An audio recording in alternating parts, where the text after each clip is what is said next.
Could Roger Goodell and the NFL be any weaker? I swear to God, I think Roger Goodell has been taking notes from Adam Silver, trying to emulate the NBA into making the NFL the weakest league possible. He sees all the praise that the NBA receives in the mainstream media. Maybe Roger Goodell thinks if he placates to the media narrative, if he gets out in front of potential situations where the wanker spankers could twist the story to fit their narrative, that maybe the media would end their war on the National Football League. I've got some bad news for Roger Goodell if that's his thinking. It ain't gonna happen. Not only did he use his Super Bowl press conference to show the media the NFL's dedication to woke United Methodist. We're all feminist here. The NFL wants to attract more women to our game. I was raised by a strong mother. Well, what about your congressman father? To hell with him. My father meant nothing to my upbringing. Girl power. Not only did Roger Goodell show his outright incompetence by claiming the product on the field is as good as it's ever been and the officiating in the NFL is damn near perfect. I've been watching the NFL for 30 years. This past season was some of the worst football I have ever seen. I didn't recognize the NFL this year. There were some Sunday afternoons where I was watching the NBA regular season instead of NFL Red Zone. The product on the field was that bad. And don't even get me started with the officiating. Now, I'm not going to sit here and say that the officiating in the NFL is anywhere close to being as shitty as the officiating in the NBA, but that does not mean the NFL doesn't have a problem with officials. Roger Goodell has spent Super Bowl week gathering all the ingredients for the super woke smoothie. He covered two of the favored woke myths in his press conference, mythical misogyny and mythical racism. He added in a nice slice of globalism. He's topping off his smoothie with an ingredient guaranteed to incite the woke boner by removing Michael Irvin from NFL Network on the biggest week of the year over hell, I don't even know what this is over. I have no fucking idea why Michael Irvin has been removed from covering the Super Bowl. What I do know is Roger Goodell, the NFL front office, they have no balls. I had someone email me the other day talking about the decline of pregame shows. The vast majority of pregame shows, they're completely useless. ESPN's pregame coverage of the NBA, garbage. Monday Night Countdown on ESPN, garbage.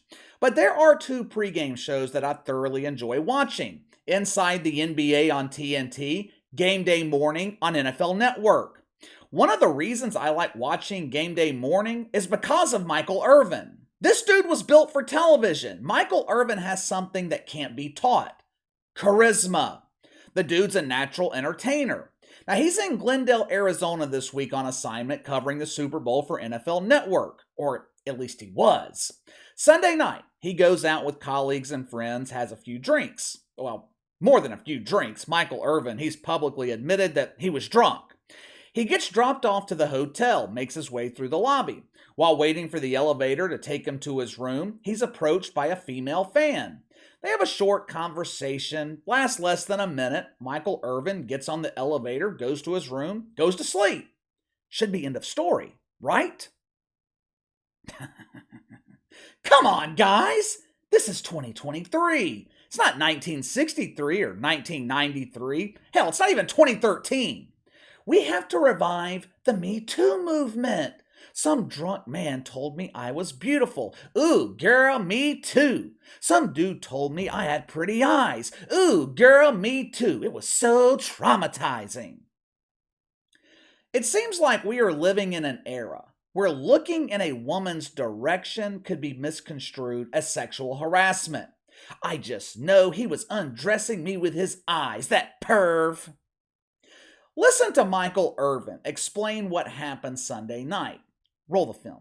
Sunday night when I went out, I came in Sunday night, and this is tripping me out because I went out with Michael Brooks. Came in, we had and I don't remember it, but I guess when I came in, they said because they asked, I said, "What'd you do?" I said, "I went straight to the room." But I guess I had met somebody in the lobby, talked to somebody in the lobby for about a minute. And then I went to my room, and then after I got off air and got to work, they said, come on, we're going to move you in a hotel. I said, what? Move me in a hotel for what? So they moved my hotel, and I said, what's going on, guys? What's going on? What's happening? Why would we move a hotel? And they said, well, the last night you walked in, you talked to somebody. I said, I didn't talk to anybody. I went straight to the room. And then they showed it on camera that I did talk to somebody. I talked to his girl for about a minute. I don't know what, they didn't show it to me. They told me, and I didn't see it. I don't know what she looked like or anything. But that's why they moved me. That's why they moved me, because I guess the girl said I said something to her within that minute. Now, just to be transparent, I have not seen video footage from the hotel. I looked for it, I couldn't find it. To my knowledge, it hasn't been released. If Michael Irvin had done anything physical to this woman, I guarantee you that video would be released to the media. The NFL Network has essentially taken Michael Irvin off the air because of something that he possibly said to a woman. They don't even know if it's true. They took him off the air because of the possibility that it's true. What the hell happened to guilty until proven innocent? Now, I know that standard is strictly for the criminal justice system, but have we seriously reached a point where a woman can make an allegation against a man with zero evidence and it impacts him professionally? But Casey, Michael Irvin has a long history of sexual assault allegations. Oh, really? Keyword in that statement, allegations. January 96, he was accused of sexually assaulting a cheerleader for the Dallas Cowboys.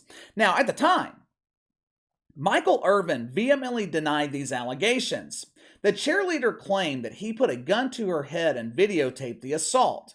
Several months later, investigators proved the allegation to be fabricated. The cheerleader at that time recanted her story, spent 90 days in jail. July 2007, Michael Irvin hit with another allegation. No criminal charge was ever filed. This particular woman, she decided to sue him. Michael Irvin countersued for $100 million. The case suddenly went away. It was settled out of court 4 years later. March 2017, Michael Irvin was hit with another allegation. Once again, he denied the claims of the woman behind it. Investigators in Florida, they looked into the case, couldn't find one shred of evidence, and they dropped it. 3 separate allegations, 0 evidence found. Michael Irvin has been with NFL Network for, it's been at least over 10 years, maybe closer to 15 years. To my knowledge, he's never been suspended. There's never been any problem at work. And the NFL, they couldn't give him the benefit of the doubt here. I expected ESPN to fold under pressure. That's what ESPN does. They had been advertising Michael Irvin all week for his appearance tomorrow on Woke Take. ESPN, they released a statement yesterday saying, "We have a zero tolerance policy for potential false allegations. Michael Irvin has been uninvited to our Super Butt Bongo Bowl." Look, I don't know what was said between Michael Irvin and whoever the hell this woman is. He was admittedly drunk. He could have said anything. But with the interaction taking place on film in less than a minute, with no physical contact besides a friendly handshake, only words were said, should the NFL really make this into a big deal? You know what we used to do when someone was drunk and said something inappropriate? We used to apologize. You apologize, both parties moved on. Today, we leak the story to the media and take them off television.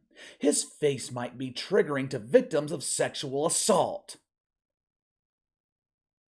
You know what I find to be triggering? The NFL's lack of balls.